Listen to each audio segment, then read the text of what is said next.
aí pessoal, tudo bem com vocês? Bom, depois de algumas declarações bastante surpreendentes do quase presidente americano Donald Trump, né, porque ele ainda não entrou, né, no governo,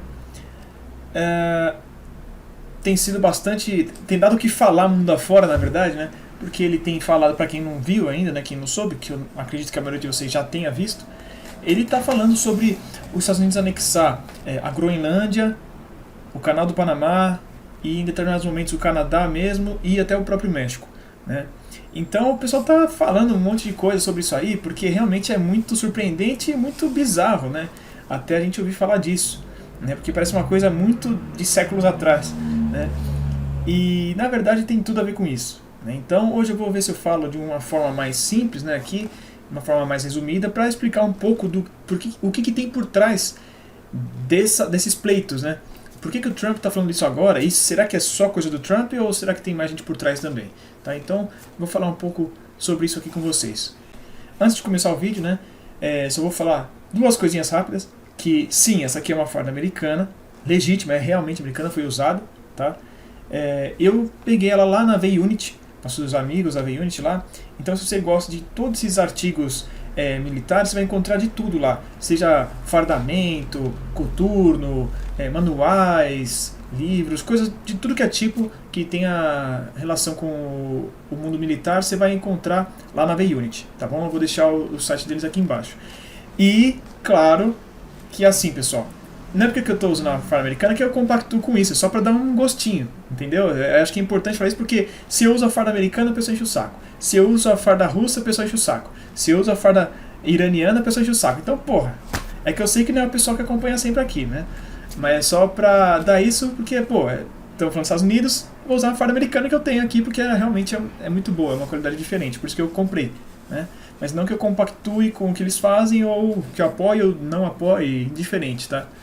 Mas então agora sim, vamos pro vídeo. Então vamos lá, pessoal. É claro que esse assunto ele é bastante inusitado, né? Porque ninguém esperaria em pleno 2025 a gente ouvir de país anexar o outro, né? Especialmente vindo do Ocidente, porque se fala da Rússia, o pessoal já fala direto, ah não, a Rússia quer anexar a Ucrânia direto, inteira, ou então pelo menos os territórios que eles estão controlando, né? Beleza. Mas foi muito súbito, né? Do nada o Trump começou a falar, agora não lembro se foi primeiro do Canadá, depois do México, e depois ele veio com o Canal do Panamá e também agora com a Groenlândia, né?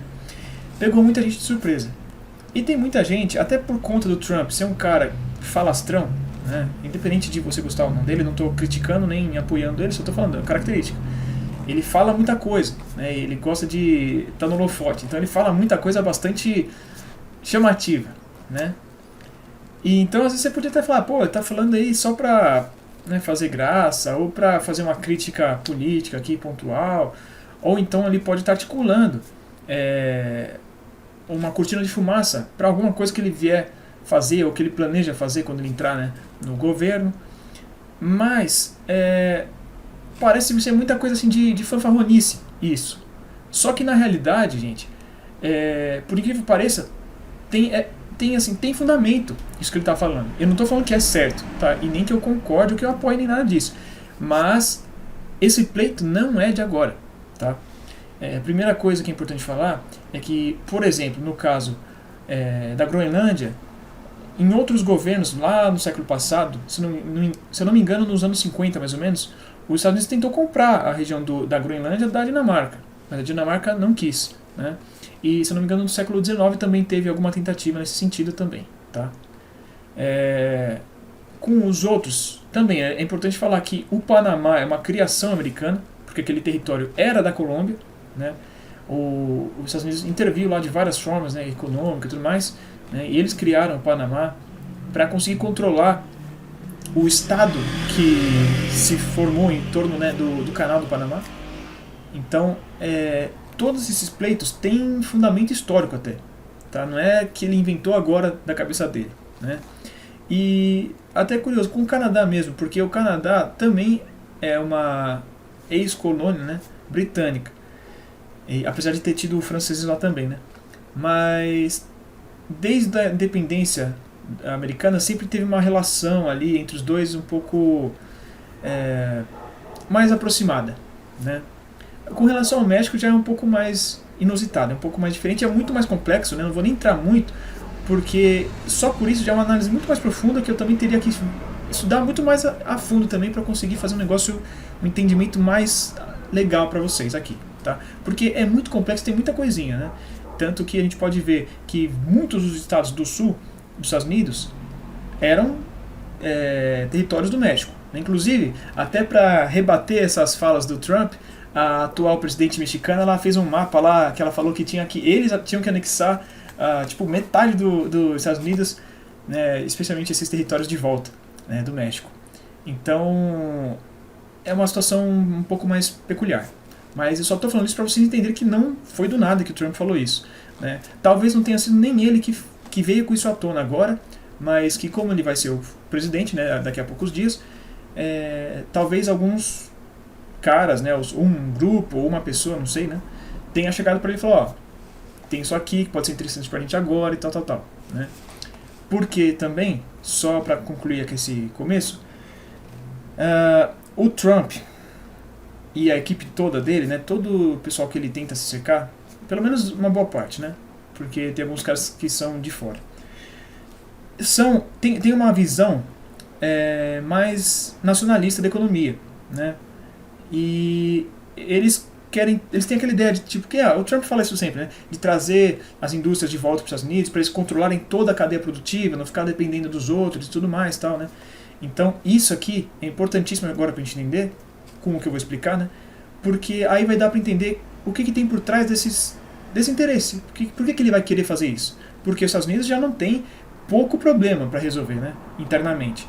É muita coisa que eles têm para fazer. Vocês sabem aqui que desde o começo do canal eu trago vídeos falando sobre muitos problemas que eles têm lá, né. Os Estados Unidos, na minha opinião, é um país que já está numa decadência, né, então assim, teria muita coisa para resolver. Mas eu vou falar por que eles querem fazer isso e talvez o que isso pode impactar. Então vamos lá, pessoal. Primeira coisa aqui, né, com relação à Groenlândia, que foi o que ele falou assim, talvez mais forte aqui, pelo menos na minha visão, né? Eu vou tentar sintetizar ao máximo aqui para ficar mais fácil, né? Mas logo de cara, né, a gente pode ver tanto por uma perspectiva econômica quanto por uma militar, né? Que assim, na Groenlândia eles têm bastante recursos, especialmente minerais ali, né? Que se a gente voltar, porque eu acabei de falar, né, dessa questão de ter o controle total das linhas produtivas, né, da cadeia produtiva, seria uma fonte muito estável, muito mais segura de acesso a matérias-primas para alimentar essa indústria que eles estão tentando reconstruir nos Estados Unidos, né? Então, por isso já dá para entender por esse aspecto, mas não seria só isso. E na verdade eu acho que o principal para a Groenlândia seria o que eu vou falar agora, no aspecto militar. Já fazem muitos anos que se fala, só que se fala de uma forma bem discreta, que tipo assim, é o pessoal que mais estuda esses aspectos mais sérios mesmo que acompanham isso, porque para o público geral não chama atenção. Mas um dos pontos mais cruciais de disputa, né, isso se projetando até mais para o futuro, no mundo inteiro, é ali no Polo Norte, né, no Ártico. Inclusive a Rússia se prepara muito ativamente ali há muito tempo, né, eles já de certa forma abraçaram para eles uma grande parte, né, pelo menos o que seria realmente pertinente à Rússia, né. Inclusive, se não me engano, eles têm até bases militares lá, eles fazem exercícios lá frequentemente. E para os Estados Unidos ele fica muito mais longe, porque eles não têm acesso direto ao Ártico. Quem tem é o Canadá e a Groenlândia também está ali do lado, né? Então, para eles, seria uma forma de estar ali direto no Ártico. Não só por ter acesso ali à região, porque ali se acredita que também tem alguns recursos, né, que se eu não estou enganado, petróleo, tem algumas coisas ali, mas também você está muito mais perto da Rússia, porque se você lembrar, né, um polo está aqui, mas assim, fica muito mais perto um do outro. Então, se você colocar uma base ali de mísseis, por exemplo, fica muito mais perto, fica muito mais rápido um ataque de mísseis para a Rússia do que se você lançar do próprio Estados Unidos, né? Então, também tem essa questão aí, né? Fora que, assim, aí voltando à questão ali de estar perto do Ártico, você consegue ter um controle maior, ou fazer uma presença ali, ou até pressionar mais ali de alguma forma. Então, por parte da Groenlândia, eu diria que é muito mais por isso aqui. Tá? Agora indo para o Panamá. Né? Claro que o ponto principal ali é o canal, porque é a única coisa de importante que tem ali no Panamá, sinceramente. Né? Especialmente para os Estados Unidos. Então, o grande ponto para eles é o canal do Panamá. A questão ali para eles seria controlar o canal, efetivamente, né? Porque isso não só é uma forma de assegurar uma boa parte das cadeias, né, logísticas americanas, né? Claro que não todas passam por ali, mas as que passam você estaria assegurado, porque é um próprio território americano, em tese, né? Se acontecesse isso. Mas também eles teriam a faca e o queijo na mão ali para pressionar os países que dependem de passar, né, no canal para fazer comércio, incluindo o Brasil. Né? Enquanto não tiver pronta as rotas, né, bioceânicas e a transoceânica, né, a gente é totalmente dependente do canal do Panamá para chegar nossas coisas lá na China e vir também. Senão ele tem que fazer toda aquela volta lá na África e tudo mais. Eu já falei sobre isso em outros vídeos. Então, com isso, os Estados Unidos conseguem pressionar totalmente. Falar, você não quer fazer isso aqui? Tá bom, você não vai passar no Panamá. Aí você ferra muito com o comércio exterior desses países. Né? Se não colapsar completamente, pelo menos uma boa parte você pega. Então é uma ferramenta muito interessante de geopolítica para eles terem na mão. Né? Então isso é muito forte. Tá? Quanto ao Canadá, é parecido de certa forma com a Groenlândia, né? Porque o Canadá é um país interessante, porque ele é muito grande, né, só que tem pouca população, só que eles também têm muitos recursos naturais, tá? Especialmente minerais e petróleo também. Mas também, uma coisa que é importante, que ele, se não me engano, é o segundo país que tem mais reservas de água doce no mundo, só perde para o Brasil. Né? Então talvez seria uma forma também de assegurar esse abastecimento para o futuro, né, para os Estados Unidos.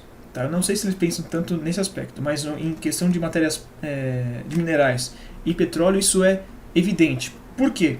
Todos os dias os Estados Unidos gastam uma fortuna para comprar petróleo canadense. Né? Uma das boas partes do que abastece os Estados Unidos, né, de petróleo é o Canadá. Tá? Porque, claro, eles consomem, se não me engano, são o maior consumidor ainda de petróleo e eles não conseguem produzir o suficiente. Né? Então eles dependem muito ali da vizinhança, mas especialmente o Canadá. É muito importante nisso. Então, se você anexa o Canadá, você assegurou isso e você para de pagar tanto, porque você não está pagando para um outro país, né? Você está... a própria economia seria. Né? Então, isso seria muito importante, até para assim, diminuir um pouco dos encargos que eles têm que pagar, né? Que eles gastam muita grana com isso. Tá? E aí, fora aquilo que eu já falei também, do acesso ao Ártico e de aproximar também. Tá? Agora, com relação ao México, é um pouquinho não diferente, também tem tudo isso que eu falei, mas como eu falei, é uma coisa um pouco diferente desses outros. Um buraco um pouco mais embaixo, vamos dizer assim, né? Mas a primeira coisa já, a princípio, é que os Estados Unidos passaria a ter o controle ali do Golfo, né, do México, que é um dos principais pontos onde tem depósito de petróleo no mundo também, né? É muito importante. E a mesma coisa que eu falei com relação ao Canadá seria com isso, com relação ao abastecimento de petróleo, né? E aí tem outras coisas também, né? Você consegue, ele de uma forma só, né? De uma vez só, os Estados Unidos conseguiria resolver, entre aspas, a questão dos cartéis, né? Que é uma questão de segurança muito importante para os Estados Unidos, e junto com isso também resolver ou tentar melhorar pelo menos a situação da crise sanitária que eles estão passando, né? Com as crises de epidemia de drogas, né, de opioides principalmente, que vem em boa parte desses caras aí dos cartéis. Então, resumindo isso, já tira dois grandes problemas deles lá, que não são os únicos nesse sentido, mas ajuda muito, né? E tem mais uma. Eles derrotariam completamente o plano da China, um deles, né, que eles usam, ou eles estão tentando, né, mandar as coisas da China para o México e do México ir para os Estados Unidos, contornando aquelas barreiras, aquelas sanções que eles fazem, né, se aproveitando bastante da ausência de tarifas, né, que tem no comércio ali entre o México e os Estados Unidos por conta do NAFTA. né, que é o Acordo de Livre Comércio da América do Norte, entre os 3 países. Então, dessa forma, eles acabariam com esse plano chinês, porque não teria mais esse México, né? Então não daria certo mais fazer isso. Então seria uma forma também de se proteger e conseguir melhorar, entre aspas, a sua economia dessa forma aqui, tá? Esses para mim são os pontos mais evidentes, assim, o que fica mais claro, mais nítido dessa situação toda, tá? Então é o que eu acho que é mais pertinente a gente pegar agora disso tudo aqui. Agora, algumas considerações sobre isso. A primeira coisa é que a gente já pensa, né, muitas pessoas falaram, né, a questão, porque ele vai intervir militarmente, é difícil, né, até porque, pô, a Groenlândia é um território da Dinamarca, e o Canadá também faz parte da OTAN, né, a Dinamarca e o Canadá fazem parte da OTAN. Você vai comprar uma briga, ainda você vai fazer, literalmente, né, você vai criar uma questão militar dentro da própria OTAN, não dá pra fazer isso, né, assim, dá, mas não vão fazer isso, né, tipo, fica muito inviável. Com o México, daria, mas ainda ia ser bastante custoso, ia ser bem complicado, né? Agora com o Panamá, é brincadeira, né? Se eles lá colocar uma divisão anfíbia, ela já era, né? Nem precisa fazer isso, porque nem sei se o Panamá tem alguma força armada, né? Mas é nada relevante. Mas o problema não é só a intervenção militar, eles têm muitas formas de conseguir isso, né? Claro que algumas são mais rápidas, outras nem tanto, umas são mais custosas, outras menos, né? Mas você tem muitos mecanismos e ferramentas, né, para você fazer esse tipo de coisa, né? Os Estados Unidos já fez isso no passado, né, de comprar territórios, né? Todo o território da Louisiana, que é tipo, praticamente toda a faixa central dos Estados Unidos, foi comprada dos franceses, né? O Alasca era da Rússia até o século XIX, foi comprado, né? Então eles já têm já fazem isso, né? Mas você também pode articular isso diplomaticamente, fazer algum acordo, né? E também, por exemplo, no caso da Groenlândia, eles não precisariam necessariamente anexar diretamente, mas poderiam fazer um acordo bastante benéfico, que eles poderiam explorar isso lá na Groenlândia, com a Dinamarca, né? Explorar lá, conseguir instalar as bases, que já tipo, resolveria tudo o que eles querem, sem precisar formalmente ter anexado a Groenlândia. Então, tem várias formas disso acontecer, tá? Como eu falei, né, tem muitas formas, a pressão econômica, né, por exemplo, no caso do Canadá, o que na minha cabeça vem logo de cara, assim, o que pode acontecer, se isso for pra frente mesmo, é assim, muita gente aqui pode até estranhar, não vai se ligar nisso, mas eu falo muito dos Estados Unidos, como a vida lá está ficando cada vez mais precária, está piorando muito a qualidade de vida da população, e tem um pessoal que não acredita, mas tem até que bastante gente que acompanha mais, ou que tem alguém que mora lá, ou que já estudou para ir morar lá, qualquer coisa assim, que sabe que realmente o mar não está para peixe. Só que o Canadá está muito pior que os Estados Unidos, porque a economia canadense é muito menor do que a americana, né? É muito mais fraca, muito mais dependente de menos coisas, e tem muito menos gente trabalhando. A força de trabalho lá é muito, muito, muito menor, né? Então, assim, a qualidade de vida lá está realmente quase desesperadora no Canadá, tá? Claro, depende de cada um, tem gente que ganha muito bem, vai estar ok, mas pro povão canadense a situação está bem complicada, lá tem muita gente saindo de lá, inclusive, né? Para esse pessoal, imagina, se chega o Trump e ela fala, não, ó, se vocês estivessem indo aqui nos Estados Unidos, a sua vida ia estar muito melhor, porque a gente não tem esse problema aqui, a gente consegue fazer isso, ia estar muito melhor. Você acha que esse povão não vai olhar e falar, porra, é verdade, a gente tinha que fazer parte dos Estados Unidos, não ser mais essa bosta aqui, porque o nosso governo é isso, é assim, aqui a situação não dá pra viver, né, não sei o que lá. Então eu acho que os Estados Unidos pode jogar muito forte com isso aqui, porque o Canadá não só basta essa questão toda econômica lá, que eles estão numa certa crise econômica, eles estão numa crise política fortíssima, tanto que o Justin Trudeau, que era o primeiro-ministro, que ficou acho que por 10 anos lá, tá saindo agora porque ele pediu as contas, né? Eles vão fazer agora um processo para vir contra o cara. Então, assim, para mostrar como que tá difícil a situação lá, né? Então, é uma situação muito delicada, né? De muita fragilidade, né, no Canadá, que os Estados Unidos pode se aproveitar bastante para conseguir alguma coisa nesse sentido, tá? com até, se for dessa forma que eu falei, né, talvez até com apoio popular canadense, né? Então é muito inusitado, né? E assim, dessa forma poderia acontecer alguma coisa, né? Agora, com relação ao México, que é o ponto que eu falei, eu acho que é muito mais difícil conseguir qualquer coisa, né?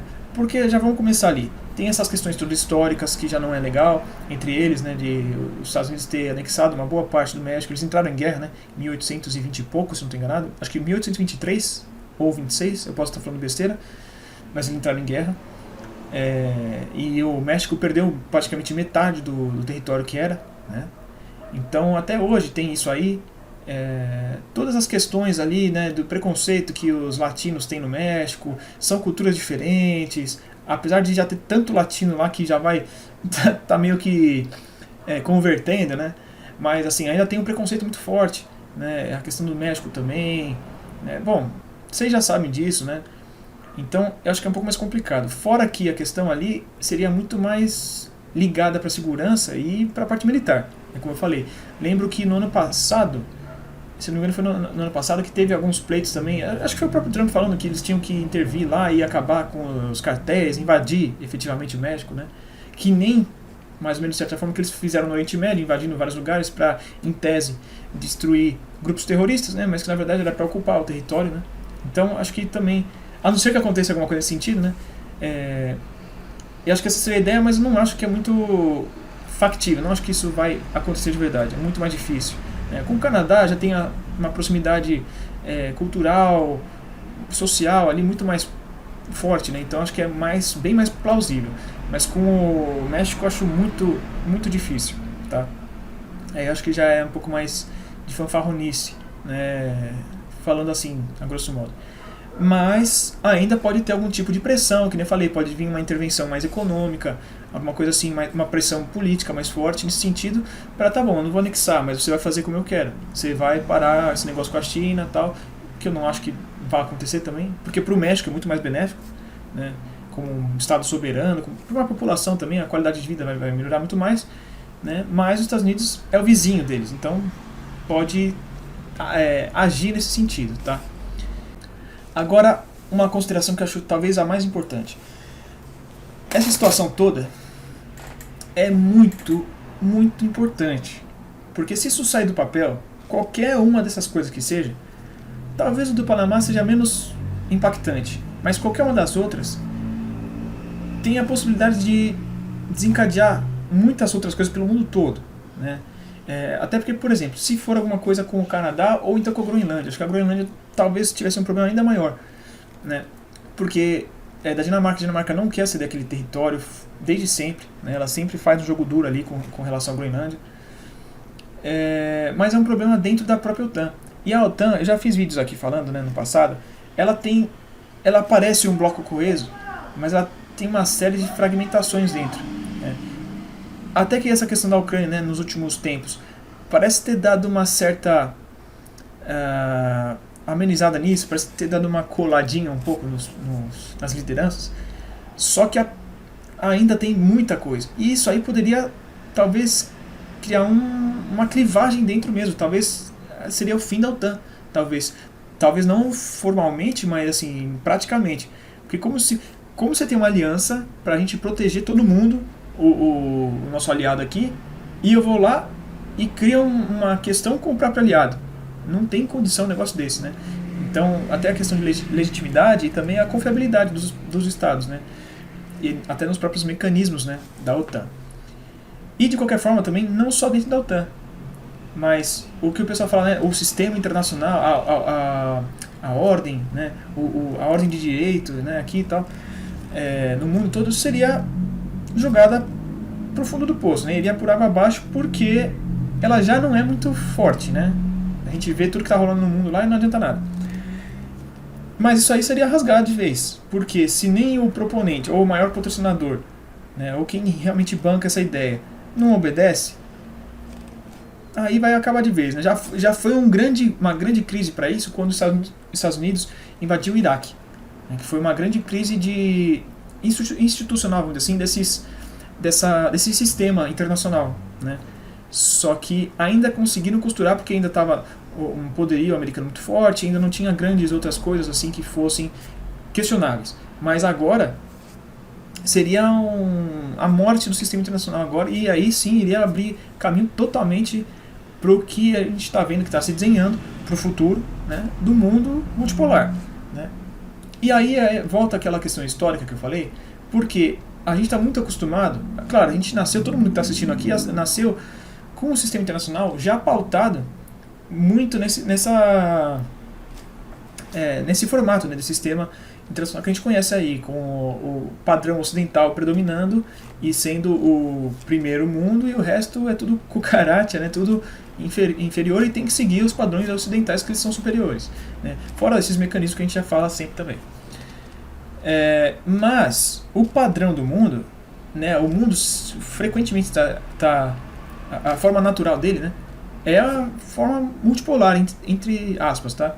Mas assim, se você ver na história, eram grandes impérios rodeados de impérios menores, e cada um brigando em si, né, entre si, né, sem ninguém conseguindo realmente uma predominância hegemônica global. No máximo, um ou outro em determinados períodos. Isso era a curva, um ponto fora da curva, né? Que tanto que a gente sabe os momentos, né, que a gente fala Pax Romana, Pax Lusitana, Pax Britânica, Pax holandesa, né, ou neerlandesa. São esses momentos chaves. O resto é sempre com impérios controlando as regiões, mas ninguém mandando em tudo, né? E é nesse caminho que a gente está seguindo, né? Os Estados Unidos, se ele for por esse caminho, ele vai estar seguindo bastante o que foi no século XIX, ele é a doutrina Monroe, né? Por isso que até o pessoal está zoando, até eu acho que eu vou colocar aqui na capa, a doutrina Monroe, né? Porque Donald Trump, mas é Monroe, a doutrina Monroe, né? Então, assim, ele vai estar replicando para aquilo, que é a questão do America First, ali, todo aquele negócio da política do bastão, né, a diplomacia do bastão, controlar bem ali o quintal americano, mas se lixar para o resto, né, focar muito nos Estados Unidos e se lixar para o resto, para a Europa, para o resto do mundo, né. Parece que eles vão seguir bastante esse caminho. E aí, com certeza, vai ser a derrocada desse sistema ocidental que a gente tem hoje, né? Aí a gente tem que ver o que vai vir depois disso. Mas se o caminho seguir por esse caminho, acho que eu falei errado, mas se o mundo seguir por esse caminho, as coisas vão ficar bem loucas. Mas provavelmente elas estão se dirigindo para esse caminho que eu estou falando agora. Esse jeito que era pega o século XIX, vai ser isso que vai voltar a ser o mundo, tá? Claro que não literalmente, não 100%, mas é o que vai voltar a ser. Grandes potências se reforçando internamente e o sistema internacional se desfragmentando, né? Então esse bloco coeso europeu que se acredita que tem, provavelmente não vai se sustentar por muito tempo, pelo menos não da forma que ele está. E é especialmente por isso também que tem aquela questão que já deu outro vídeo, só uma puxadinha que veio na minha cabeça agora, essa questão da ascensão de grupos em tese nacionalistas europeus, né? Seja na Alemanha, na França, né? Que claro que o pessoal já fala, extrema direita, não sei o que lá, fala que é fascista, não sei o que lá, mas são grupos voltados para o interior desses países e não internacionalistas, né? Não voltados para o que tem fora, para ser o bloco europeu. Não, ele quer que se dane o resto da Europa, eu quero fortalecer o meu país, né? Tem tudo a ver com isso, tá? E esse é mais um dos pontos que eu tenho para mim do porquê eu tenho convicção que realmente está caindo essas coisas, tá? E a gente está realmente assistindo a mudança do mundo, tá bom? Então eu acho que tenha dado para acompanhar meu raciocínio aqui, de fazer as conexões de tudo que eu falei aqui. Mas se por acaso não deu, alguma coisa ficou um pouco mais vaga ou passei rápido demais, pode deixar aqui nos comentários para explicar, né? Ou pode perguntar o que faltou, né? Qualquer coisa que eu tento explicar de uma forma mais simples de entender, tá? Porque às vezes na minha cabeça é muito simples, né? Mas a gente fala e, né, não é tão simples para todo mundo, também porque ninguém é obrigado a saber tudo, né? Eu fico o dia inteiro estudando essas coisas, né? Nem todo mundo tem essa condição, né? Então, é isso aí. Então é isso aí, pessoal. Eu acabei até falando bastante, mas é muito resumido para tudo que tem. Eu juro que eu tentei sintetizar o máximo possível de tudo que tem para falar só isso aqui, tá? Então eu espero que tenha dado para pelo menos pegar a ideia, entender os conceitos que eu queria dizer aqui, pelo menos o motivo, por que o Trump falou isso, o que os Estados Unidos está querendo fazer, o que os Estados Unidos se beneficia disso, né? E o que pode acontecer por decorrência disso também. Né? Isso que é o que eu quero que vocês entendam com esse vídeo de hoje. Espero que tenha dado para entender e pegar isso. E espero que vocês tenham gostado também desse vídeo. Então, se você assistiu até aqui, muito obrigado. Né? Já vou pedir para vocês deixarem um like, que é a taxa aqui do canal, para poder assistir o vídeo de graça. Tem que pagar o ingresso, é o joinha. Tá? E se você é novo aqui no canal também, primeira vez que está assistindo aqui, eu te convido a se inscrever no canal e ativar o sininho também para não perder nenhum vídeo. A gente traz vídeo toda semana aqui para falar das coisas do mundo. Qualquer comentário extra, qualquer informação extra que você tiver, ou alguma coisa que você queira acrescentar que for pertinente também, e de uma forma respeitosa, por favor, né, pode deixar aqui embaixo também. E compartilhe esse vídeo com seus amigos, com seus familiares, com quem você sabe que gosta desses assuntos, ou com quem se interessa, quem pode aprender alguma coisa, né, essas coisas aí, tá bom? Então, por hoje é isso, eu vou ficando por aqui e espero vocês no próximo vídeo. Então, até lá!